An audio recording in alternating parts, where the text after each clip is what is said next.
하나님 말씀은 욥기 2장 말씀입니다.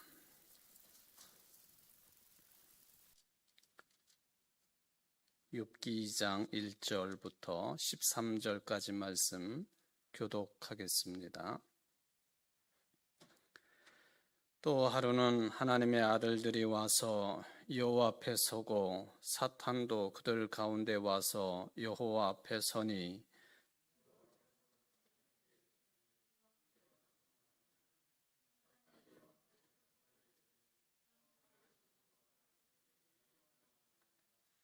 여호와께서 사탄에게 이르시되 네가 내 종 욥을 주의하여 보았느냐? 그와 같이 온전하고 정직하여 하나님을 경외하며 악에서 떠난 자가 세상에 없느니라. 네가 나를 충동하여 까닭 없이 그를 치게 하였어도 그가 여전히 자기의 온전함을 굳게 지켰느니라.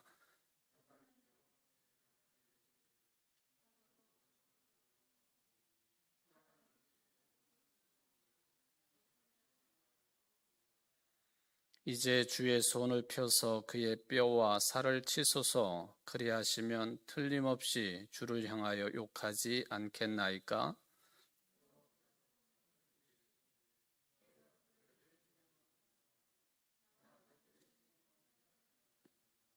사탄이 이에 여호와 앞에서 물러가서 욥을 쳐서 그의 발바닥에서 정수리까지 종기가 나게 한지라.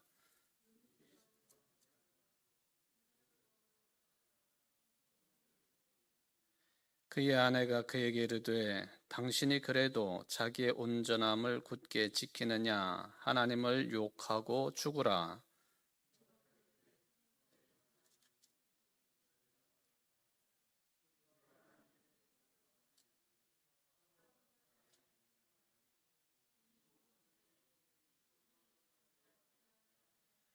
그때에 욥의 친구 세 사람이 이 모든 재앙이 그에게 내렸다 함을 듣고 각각 자기 지역에서부터 이르렀으니 곧 대만 사람 엘리바스와 스와 사람 빌닷과 나아마 사람 소발이라. 그들이 욥을 위문하고 위로하려 하여 서로 약속하고 오더니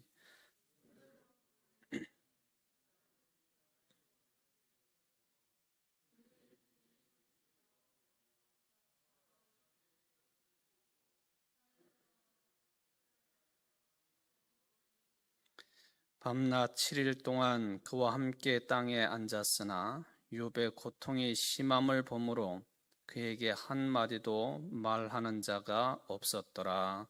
아멘. 욥기 2장으로 우리가 넘어왔습니다. 2장을 본격적으로 다루기 전에 지난 수요일까지 다루었던 내용들 잠깐만 좀 점검을 해 보도록 하겠습니다. 그 중에 이제 한 입장입니다. 그 친구라고는 되어 있지만 이 엘리후라고 하는 사람의 말, 우리가 이제 지난 시간에 또 그 전 시간에도 다루었던 내용이죠. 욥을 충고하는 내용, 세 입장이 있었다라고 하는 것을 이제 말씀을 드렸는데 그 중에 한 입장을 대변하는 내용입니다. 엘리후가 이야기하는 핵심은 뭐냐 하면은 사람이 어려운 일을 겪고 또 시험을 당하고 환난과 핍박을 당하는 것은 그게 다 하나님의 섭리가 그 가운데 있다. 그 환난과 핍박과 고난과 어려움과 시험을 통해서 훈련을 받는 것이고 또 결국에는 그게 이제 좋은 열매를 거두게 되어 있다 하는, 이게 이제 한 친구 엘리후의 입장입니다. 이것은 사실 지난 시간에도 말씀을 드렸습니다마는 엘리후라고 하는 친구의 입장이기도 하지만 우리 기독교인들이 상당 부분 이 내용을 또 이런 주장을 수용을 하고 있기 때문에 매우 익숙한 그런 내용이라고 하는 것이죠.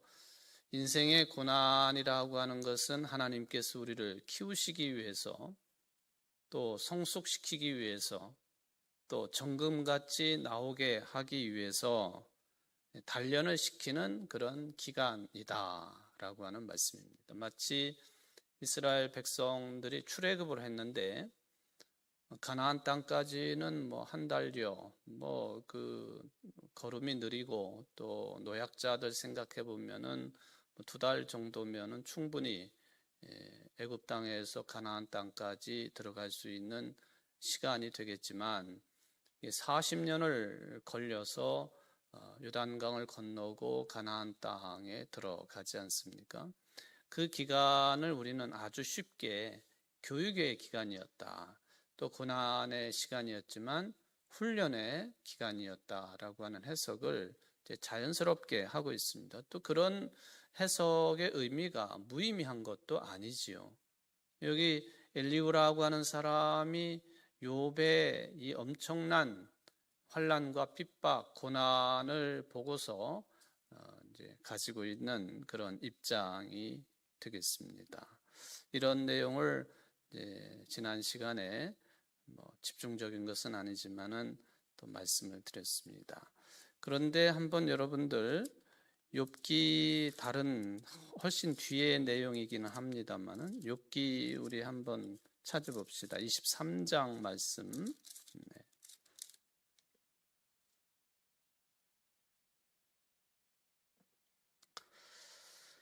23장 10절 말씀입니다. 거기에 보면은 뭐라고 기록되어 있느냐 하면은 욥의 이야기입니다. 그러나 내가 가는 길을 그가 아시나니 그가 나를 단련하신 후에는 내가 순금같이 되어 나오리라. 우리에게 굉장히 익숙한 내용이에요. 23장 10절 누가 한 말이라고요? 욥이 한 말입니다. 욥. 지금 23장 전체가 그 엘리바스 또 뭐 그 친구에 대한 답변이 되겠습니다만은 어쨌든 나를 단련시킨 후에는 순금처럼 되어서 나오리라, 정금처럼 나오리라, 뭐 그런 이제 이야기가 되겠죠. 하여튼 나를 단련하신 후에 내가 순금과 같이 되어 나오리라. 이게 지금 엘리바스 친구의 대화 가운데 나온 욥의 이야기입니다만은 이게 바로 한 입장, 엘리후라고 하는 친구의 입장이에요. 엘리후라고 하는 사람의 주장이 거의 대부분이 이런 내용, 이런 흐름을 가지고 있다 하는 것이죠. 고난을 지나고 나서 성숙해지고 고난을 지나고 난 다음에 욥의 말처럼 순금처럼 되어 나올 것이다. 욥의 이야기지만 이런 신앙관은 바로 엘리후의 신앙관이었다라고, 비슷하다라고 하는 것이죠. 단련되고 순금처럼 된다 하는 것입니다. 근데 이제 이게 고대 히브리어란 말이죠. 오래전에 사용되었던 기록되었던 고대 히브리어를 가지고 번역하는 것으로 우리가 읽고 있기 때문에 이제 한번 좀 더 깊이 한번 들어가 보겠다는 것이죠. 겉으로 볼 때는 욥의 하는 말, 엘리후의 주장, 이거는 매우 설득력이 있습니다. 왜냐하면은 우리 인생 삶 자체가 어려움을 겪은 사람들이 더 성숙해지는 경우를 많이 보기 때문에, 어려움과 환난, 고통을 겪고 완전히 망해버리는 사람들도 많이 있지만 정말로 눈물에 젖은 빵을 먹어본 사람, 그런 경험담, 체험담을 들어볼 때에 그런 사람들이 이제 나중에 아주 성숙한 인생으로 살아간다든지 또 뭐 이웃에게 큰 도움이 되는 그런 사람으로 살아간다든지 뭐 이런 것을 우리는 주변에서도 얼마든지 볼 수 있기 때문에 그렇습니다. 그런데 학자들이 이 부분에 대해서 내가 하나님께 시험을 받고 단련이 돼가지고는 순금처럼 아주 멋진 신앙인이 된다. 정말 이런 뜻이냐? 이거 자꾸 질문을 해요. 우리가 평범하게 받아들이고 생각할 수 있는 엘리후의 주장과 같은 그런 주장, 그렇게 이 23장 10절 말씀도 욥의 대답인데 이것을 그렇게 받아들이는 것이 온전한 것이냐 하는 거예요. 우리는 뭐 다른 질문 없이 이 내용을 그렇게 받아들이는데 익숙해져 있는 사람들이기 때문에 그런 질문조차도 뭐 생각하지 않고 받아들입니다만은, 그러면서 이 욥기의 이 주장, 또 엘리후의 주장과 같은, 또 23장 10절과 같은 욥의 대답에서 나오고 있는 이런 내용들을 한 번 더 이렇게 꺾어 가지고 해석을 해 봅니다. 그러면서 어떤 해석을 하고 있느냐 하면은, 이렇게 시험을 받는다고 하더라도 나는 잘못이 없어, 이 주장이라는 거예요. 그게 욥의 일관된 태도예요. 내가 이렇게 엄청난 시험을 받지만 너네들이 주장하는 것처럼 내가 무슨 잘못이 있어가지고 이런 시험을 받는 게 아니고 난 잘못이 없다. 이게 이제 욥기 23장 10절 이 말씀을 좀 더 깊이 들어가서 해석을 해볼 때에, 깊이 들어간다고 하는 것은 어떤 개념이냐 하면은, 고대 히브리 사람들이 사용을 했던 이 고대 히브리어의 본래 뜻을 좀 더 가깝게 파고 들어가 보니까 이런 뜻도 있다 하는 거예요. 고난받고 단련을 된 후에 순금처럼 나온다, 좋아진다, 성공한다. 이거 일반적인 해석인데 그걸 한번 더 깊이 들어가 보니까 내가 이렇게 시험을 많이 받는다 하더라도 나는 잘못한 게 없습니다, 욥의 주장이라는 거예요. 또 그렇게 읽어야 된다고 하는 것이죠. 순금이라고 하는 단어, 우리는 뭐 정금 그렇게도 이제 흔히들 이야기를 하는데, 정금처럼 순금처럼 재련돼 가지고 아주 순수하게 금의 성분만 뭉쳐져 있는 용광로 속에서 녹아져 가지고는 금덩어리만 순금으로 나와 있는 그 상태, 바로 그것처럼 나는 순수하고 나는 잘못이 없다, 그런 뜻으로 읽어볼 수도 있다는 거예요. 이제 순금이라는 용어 나왔기 때문에 이 개념하고 연결을 해보면 그렇게 해석이 될 수가 있겠습니다. 자기 자신의 잘못 없음을, 또 의로움을 이야기하는 것이지, 훈련을 통해서 고난의 역경을 통해서 좋아진다고 하는 뜻으로만 읽는 것은 좀 고대 히브리어를 깊이 연구를 해볼 때에 그런 의미가 뭐 당연히 없다 하는 것은 아니지만은 좀 더 본의에 가깝게 해석하는 길은 순금처럼 나는 잘못이 없다, 그렇게 읽혀져야 된다 하는 것이죠.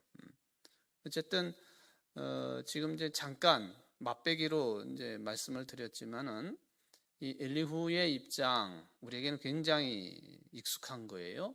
또 욥도 23장 10절에서 비슷한 엘리바스 친구에 대한 답변으로 이런 비슷한 내용을 언급을 해서, 하여튼 쉽게 말하면은 해석하기가 썩 쉽지 않은 그런 부분들이다라고 하는 것을 말씀드립니다.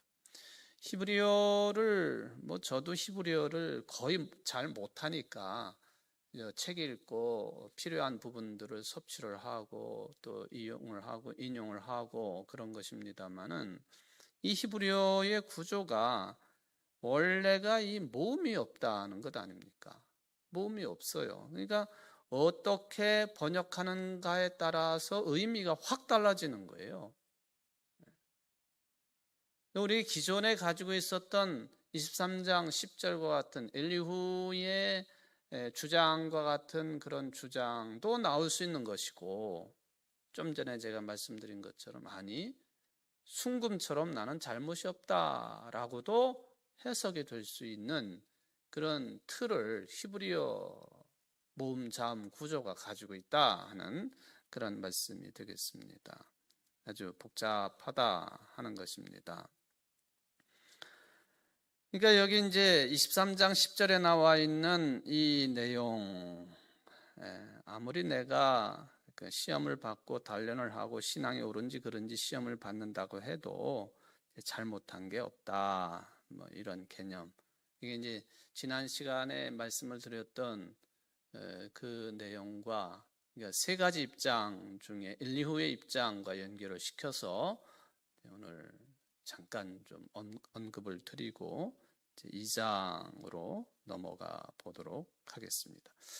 2장은 어찌 보면 표현 방식이나 특히 하나님과 사탄 또 하나님의 사람들이 모여서 마치 어전 회의를 하는 것처럼 하는 그 표현된 내용들이 1장과 참 비슷하지 않습니까? 1장이나 2장이나 비슷한 그런 흐름을 또 내용이 다라고 하는 것이죠. 욥에게 시험이 또 어려운 일이 내린 거예요. 1장에서는 자신의 소유물을 다 잃은 거죠. 자녀들 10명 잃어버린 것도 소유물로 할 수 있느냐? 소유물이에요. 당시에는. 예수님 당시에도 여성 또 자녀들 종 다 소유물입니다. 소유물. 기분 나빠도 할 수 없어요. 그때 2000년 전까지만 해도, 아니 뭐 우리나라 조선시대까지만 해도 소유물이죠. 소유물. 최근에는 이제 그렇게 표현을 하는지 모르지만은 우리나라의 그 기관병들, 말하자면 현역들과 또 단기사병들, 옛날에는 방위병 그렇게 표현을 했는데 단기사병들을 부를 때에 은연중에 일종의 그 부품처럼 그렇게 단어를 선택을 해서 불렀던 그런 흔적들이 남아 있으니까 우리나라도 사람을 하나님의 형상대로 지음받은 이 인간을 향해서 물건처럼 취급을 하고 부르는 용어 자체도 대하는 태도도 그러했다라고 하는 것을 우리는 솔직하게 인정을 해야 되겠죠. 이렇게 하여튼 1장에서는 자기 소유물을 다 손에서 놓을 수밖에 없었어요. 잃어버렸어요. 자식들까지도 종들까지도 그 많던 재산도 다 잃어버렸습니다. 고대 유대 사회에서 이 욥의 재산 정도라고 그런다면 지금의 대기업 정도는 아니겠지만 상당한 수준의 부를 가지고 있었던 욥이었다 하는 것을 받아들여야만 되겠습니다. 이렇게 엄청난 재산도 다 잃고 또 자식들도 다 잃고 재산이나 자식이나 소유물로 취급을 했던 때니까 자신의 소유물들을 다 잃어버렸습니다. 그 중에 이제 10명의 자식, 7명의 아들들과 3명의 딸들 다 죽었습니다. 10명 중에 7대3, 이것은 고대 사회에서 자식을 본 사람들의 황금 비율이라고 하는 것을 제가 말씀을 드렸죠. 아주 적절한 자녀 구성비다라고 하는 그런 이야기입니다. 요즘에 이제 우리 입에 제 입에는 참 익숙치가 않아서 그렇습니다만은 이 반려견 또 반려묘라고 하는 용어를 사용하지요. 이전에는 뭐라고 불렀어요? 반려견이라고 부르지 않고 애완견 뭐 그렇게 부르지 않았습니까? 애완묘라고 하는 말은 별로 없었는데 애완견 그렇게 부르는데 요즘에는 이제 반려견, 이 인간들과 같은 수준, 동급으로 거의 놓고 특히 혼자 사시는 분들에게 위로가 되고 함께 생활을 하는 그런 뭐 개나 고양이, 반려견, 반려묘 그렇게 부르죠. 식구와 같은 거예요. 인간과 똑같은 건 아니지만은 사람과 같은 대우를 받는 세상, 지금의 세상입니다.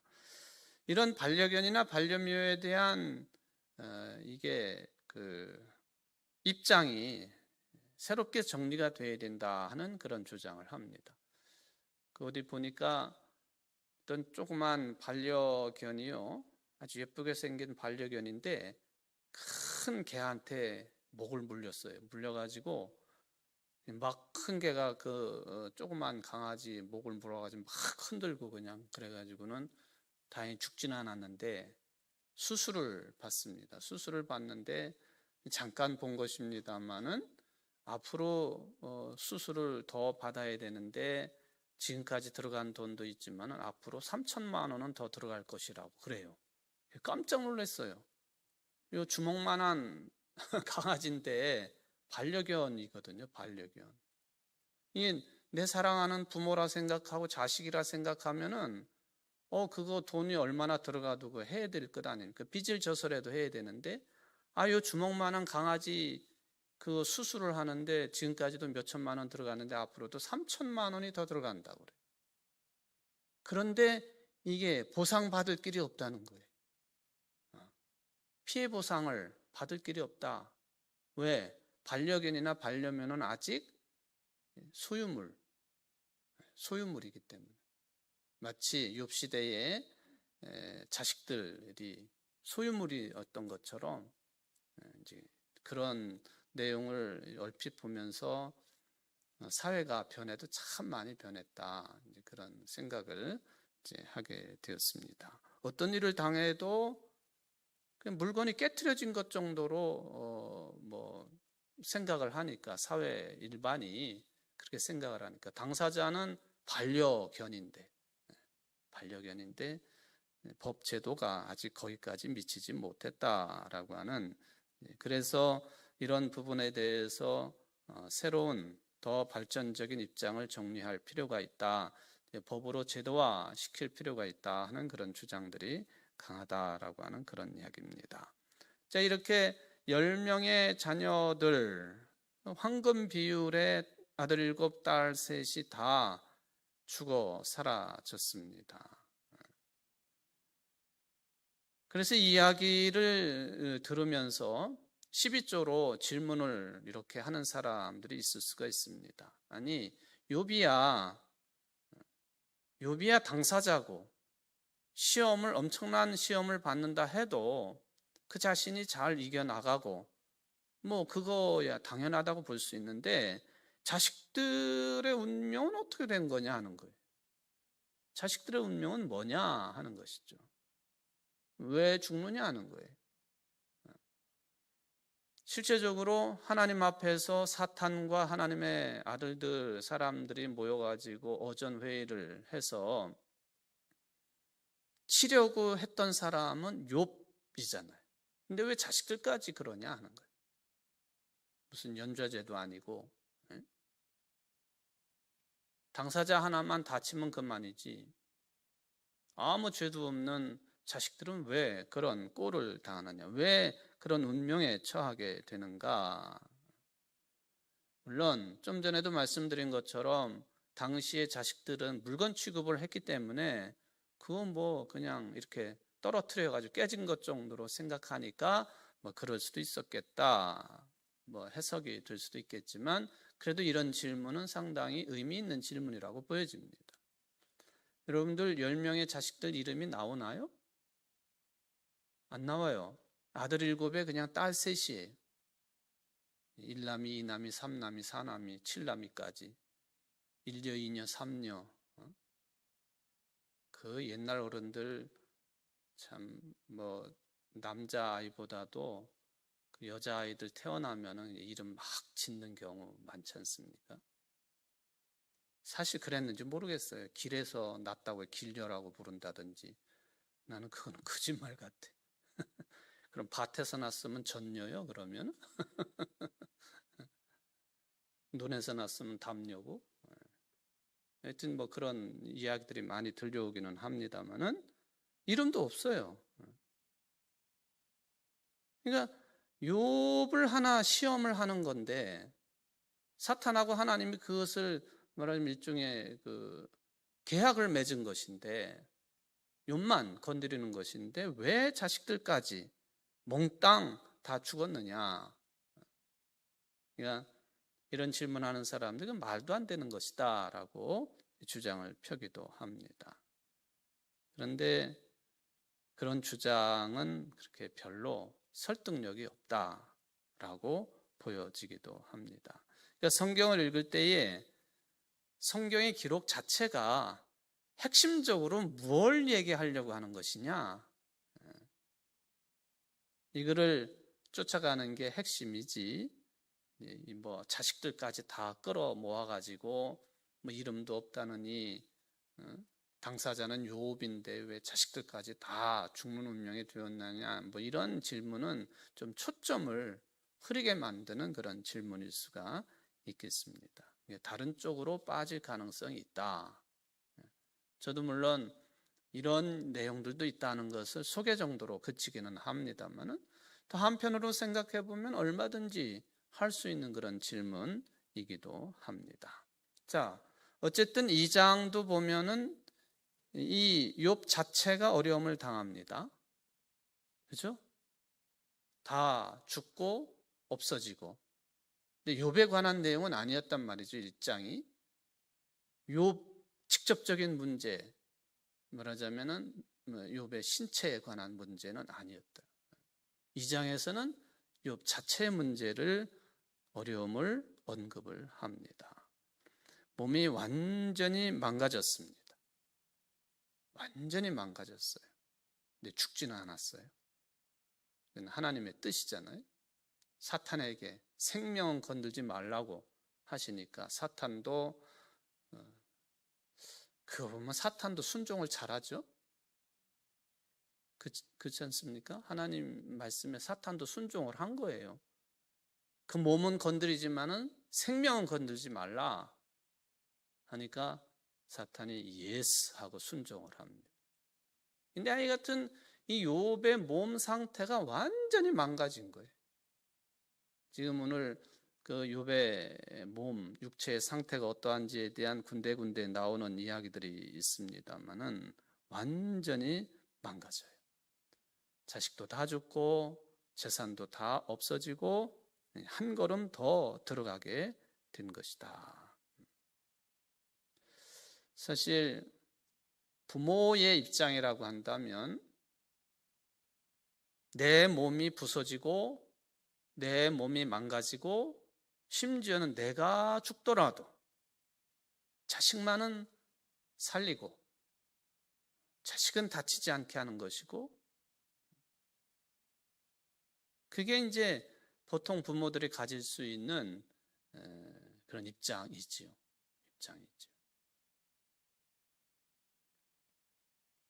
어떤 외국의 동영상을 짧은 내용을 봤더니요, 참 무지막지한 일들이 참 많이 벌어져요. 어떤 동양 사람이 이제 동양인 혐오에 관한 내용일 수도 있겠는데 한국 사람인지 중국 사람인지는 모르겠어요. 일본 사람들에게 테러를 가한다는 얘기는 거의 안 보이는데 중국이나 한국 사람들은 많이 당하죠. 유모차를 끌고 가는데 느닷없이 또 말을 잘못하면은 또 인종 차별이라고 그러니까 아주 요새는 강단에서 말 조심해야 돼요. 뭐라고 이 사람을 표현을 해야 되나? 우리는 황인종이고 흑인이 덩치 큰 흑인이 느닷없이 나타나가지고는 그냥 마치 샌드백 두들기듯이 이 유모차를 끌고 가던 이제 아빠겠죠. 그 사람을 막 두들겨 패요. 근데 주먹질이 얼마나 재빠른지 무슨 프로 권투 선수 같아요. 이 동양인이 넘어졌는데 넘어진 걸 가지고 막 두들겨 패요. 그러고는 싹 빠져. 왜 빠졌는지도 모르겠어요. 근데 이 동양인이 일어나자마자 그 정신없는 상태에서 얼마나 두들겨 맞았는데도 그냥 유모차 있는 쪽으로 달려가는, 거기 몇 개월짜리 이제 자기 자식이 유모차에 누워 있는데, 실은 그게 우리 부모의 심정이죠. 요즘에 우리나라에 또 열 며칠 사이 계속 뭐 입양아에 대한 이야기, 또 친자식을 어떻게 했다, 20대 부부가 싸우다가 그냥 돌채 지난 그 아이를 그냥 두들겨 패가지고 그냥 인사불성이 되게 만들었다. 뭐 친부모도 사실 그런 부모들이 있기는 합니다만은, 일반적으로 볼 때에 이 자식의 어려움에 대해서 부모는 내가 죽더라도 자식은 보호하려고 하는 것이고, 그게 인지상정입니다. 제가 자주 사용하는 그런 용어입니다만은, 그러자면 자식이 부모나 조부모 앞에서 먼저 세상을 떠나는 일, 참척의 슬픔이라고 하는 그런 용어를 자주 씁니다만은, 참혹하고 근심이 될 만한 그런 슬픔이에요. 이게 자식이 죽는 거 얼마나 끔찍한 일입니까?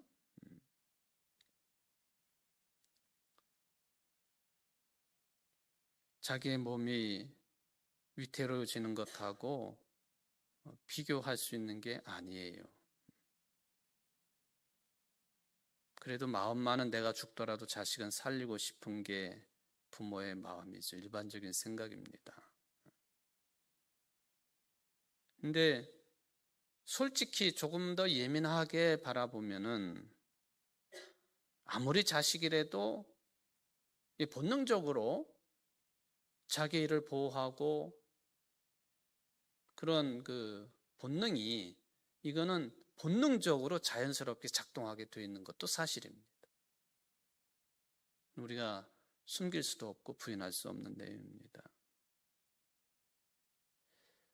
자식이 죽은 일, 최근에 이제 한강변에서 일어났던 두 가정 이야기 계속 지금 회자가 되고, 그 원인, 이것을 밝히기 위해서 죽은 아들의 아버지 그 집안이 이제 노력을 기울이는 모습, 또 상대방에 대해서는 아주 우리가 조심스러우니까 언급한다는 것이, 뭐 이게 심증은 있지만은 아직 물증이 확실히 나온 게 아니기 때문에 자칫 잘못하면 진짜로 2차, 3차 가해가 되는 것이라 말하기가 조심스럽죠. 근데 자식이 죽거나 하더라도 참 이 민망한 일이죠. 자식이 죽거나 하더라도 이게 시간이 지나면은 다른 것보다도 뱃속에 자꾸 신호가 와요. 뭐 먹으라고. 꼬로록 꼬로록.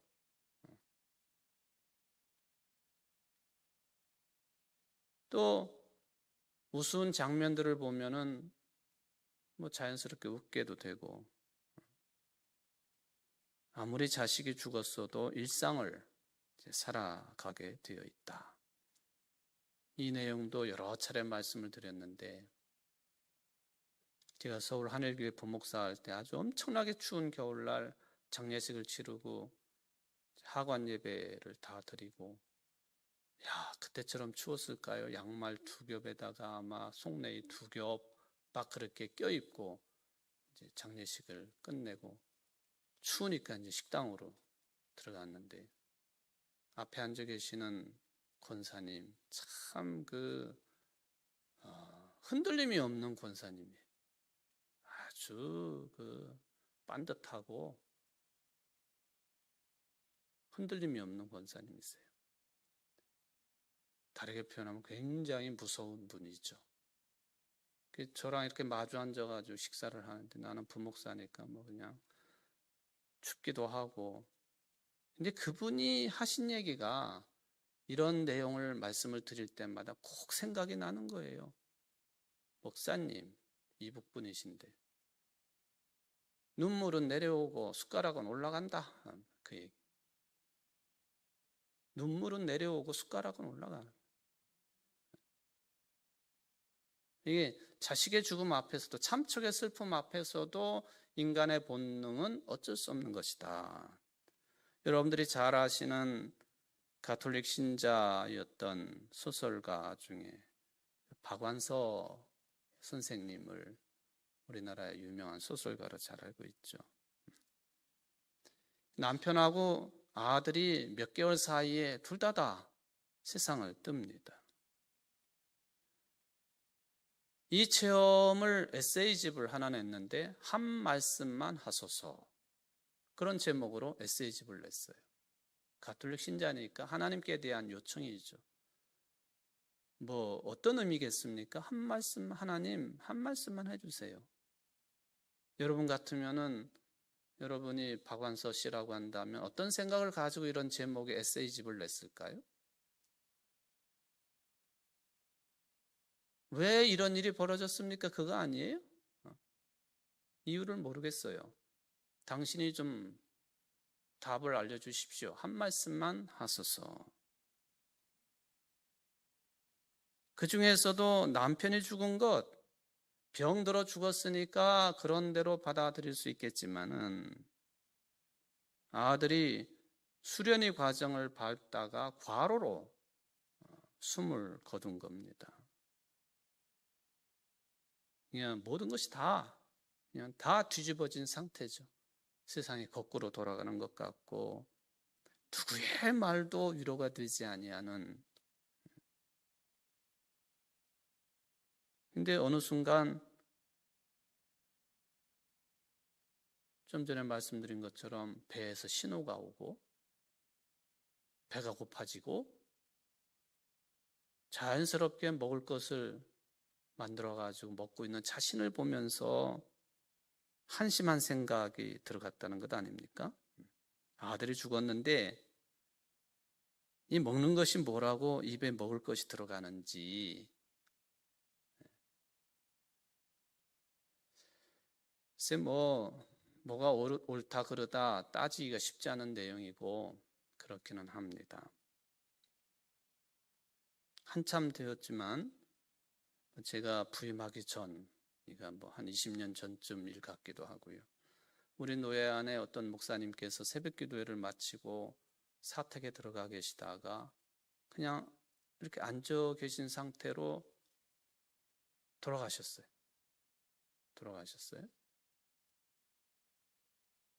그것은 심장마비로 돌아가셨겠죠. 그래서 고생을 하시던 분이었기 때문에 목회자들이 다 힘들어했고 그랬다고 그래요. 여기 그때는 청주에 화장장이 지금처럼 없었던 때였던 것 같아요. 그러니까 뭐 김천이나 이런 데 가서 화장을 한다든지, 그때도 그랬던 것 같아요. 경상도 가가지고 화장을 했다고 하니까. 그쪽 화장 시설은 지금은 어떤지 모르지만은 굉장히 낙후돼 있어요. 그냥 인도 정도는 아니지만 아주 시설이 낙후돼 있는. 거기다가 그냥 주변에 양계장 같은 게 있어가지고 그런 냄새들이 그냥. 그 목사님을 화구에 밀어넣고는 모두 다 참 넋을 잃고 있는데, 사모님께서 주문객들에게 도시락을 다 나누어 드렸대요. 그리고는 그 사모님도 거기 앉아가지고 도시락을 드셨대. 드실 수도 있지. 근데 그 화장 예식에 참여했던 많은 분들이 나중에 하시는 말씀이, 그럴 수 있나. 졸지에 남편 목사가 그렇게 세상을 떠나고 화구에 들어가 집어넣자마자 그냥 도시락을 나눠주면서 도시락을 본인도 아무 일이 없었다는 것처럼 그렇게 맛있게까지는 아니지만은 도시락을 드시는 것을 보고는 지금도 그런 얘기를 하시는 분들이 계시더라고요. 뭐가 옳다 그러다 그 말할 수 있는 내용은 아니에요. 그리고는 한참 뒤에 그 아들 하나가 있는데 아들 하나도 사망을 했다고 하는 그런 소식까지도 듣게 되었습니다.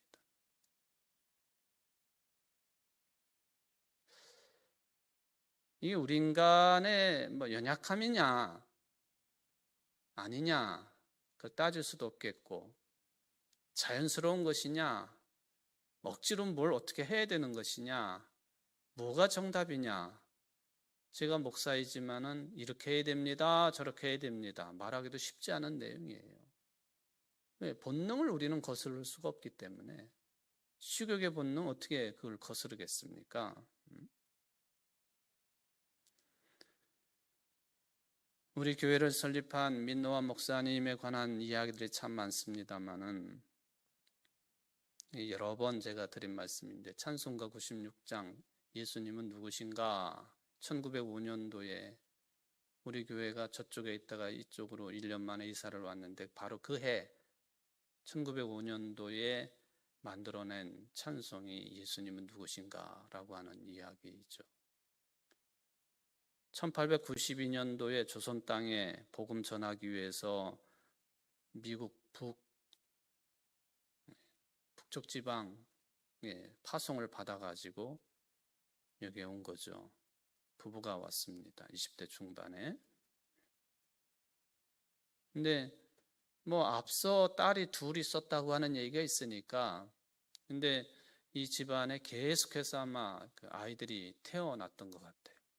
이게 아들로서는 첫 아들이 태어났는데, 결혼하고 6년 만에 첫 아들을 낳는데 돌을 맞기도 전에 8개월 만에 죽습니다.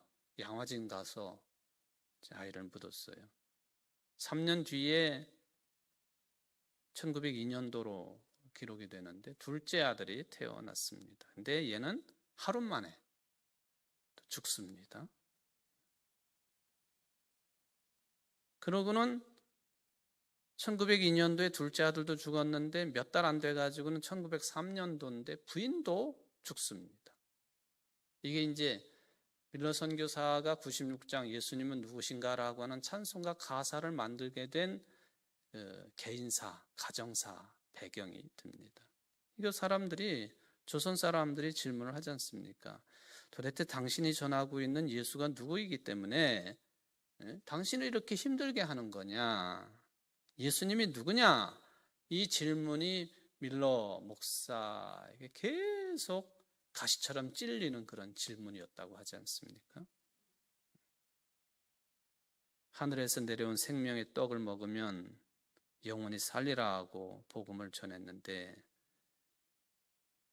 부인하고 두 아들 생각해 보면은 이 자기가 전한 복음이 공허한 것이 아닌가, 조선 사람들이 수군거리는 소리가 들리고, 선교사 가족 저거 보니까 예수 믿으면 영원히 산다고 했지만 다 헛말이라고 하는 그런 조롱하는 소리까지도 들리는 것 같습니다.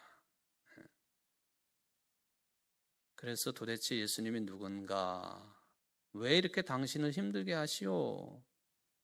질문을 놓고 기도하면서 여기 96장 찬송이 만들어졌다라고 하는 그런 이야기죠.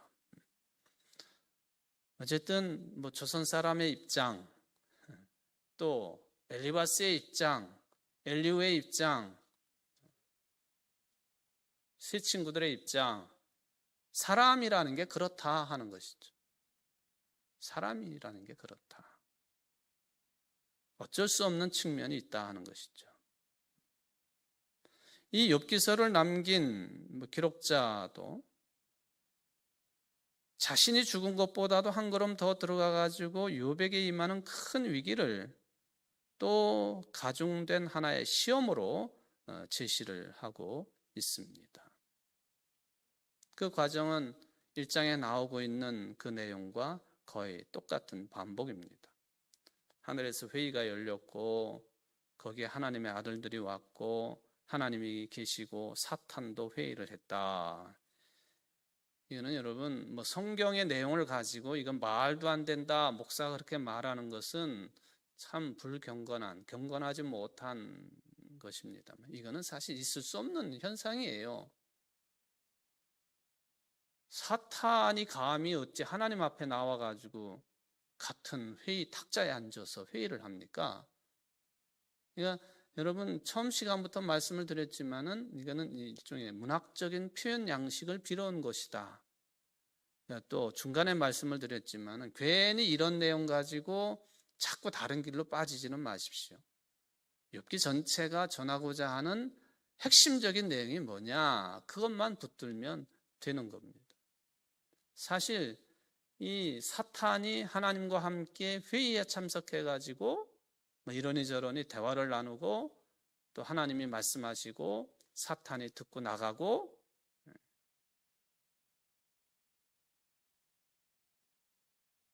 하나님 말씀인데 뭐 이거를 그렇게 이야기하느냐 설명이 길어져요.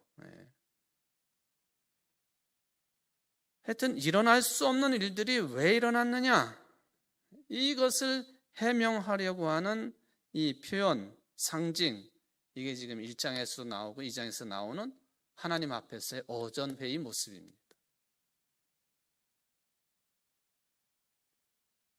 하나님이 사탄에게 물어보죠. 너 어디 갔다 왔니? 여기저기 두루 다녔습니다. 하나님께서 욥을 또 칭찬을 하십니다. 1장도 그렇고 2장도 그렇고 욥이 큰 어려움을 당하지 않았냐? 봐라, 그래도 시험에 떨어져서 하나님을 욕하지 않고 신앙을 잘 지키지 않았니? 그는 온전한 사람이야. 그랬더니 사탄이 그러잖아요. 사람이 아무리 자기 소유 자식이 있다고 하더라도 그게 막다른 골목이 아닙니다. 그거 없어진다고 해가지고 막다른 골목이 아닙니다. 욥 자체를 쳐보십시오. 사탄이 그렇게 했죠. 욥 자체를 치십시오. 그러면은 욥이 그제서야 하나님을 부정할 것입니다. 굉장히 설득력 있는 내용으로 하나님께 이야기를 한 겁니다. 근데 이게 사탄의 입을 빌려서 나온 말이기는 하지만 우리 세상을 살아갈 때 얼마든지 체험할 수 있고 만날 수 있는 그런 현상들입니다. 아주 막다른 길에 한번 욥을 몰아세워 보십시오. 쥐도 어떻게 한다고요? 막다른 골목에 들어간 쥐는 쥐도 문다고 그러잖아요. 문다고. 욥을 그 몸을 쳐보십시오. 하나님을 부정할 것입니다.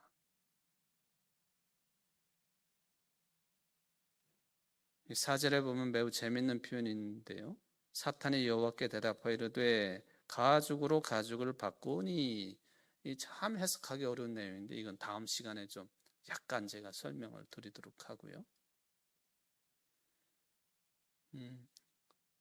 오늘 2장을 읽으면서 이제는 더 한 단계 깊이 들어가 가지고 욥이라고 하는 인물 자체를 하나님이 치도록 허락하시고 그런 일이 벌어진 것까지, 그게 이제 2장의 내용이 되겠습니다. 2장 내용도 몇 시간을 좀 해야 될 것 같고요.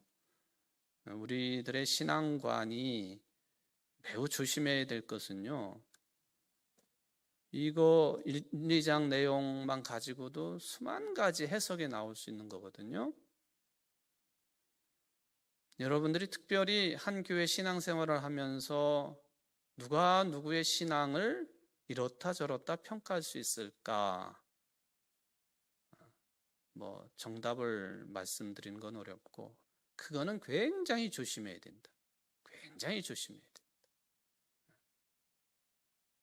목사도 그런 짓을 하면 안 되고, 성도들끼리도 마찬가지. 어떤 나타난 현상을 가지고 그 신앙을 이렇게 저렇게 평가하고 잣대를 들이대고 마치 나 자신이 캐논이 된 것처럼 나를 기준으로 자꾸 다른 사람들의 신앙을 나타나는 현상 가지고 평가하려고 하는 것은 일종의 유혹입니다. 이 시험은 우리가 참 어려운 시험이에요. 본인도 힘들어지는 것이고 다른 사람들에게도 피해를 주는 것이기 때문에 조심해야 된다. 사실은 욥기 전체가 그런 흐름을 가지고 있다는 것을 말씀을 드립니다. 여러분들 성숙한 신앙인들 되시기를 주의 이름으로 축원을 드립니다. 사랑의 하나님 아버지, 오늘 욥기 2장 일부분을 생각해 보았습니다.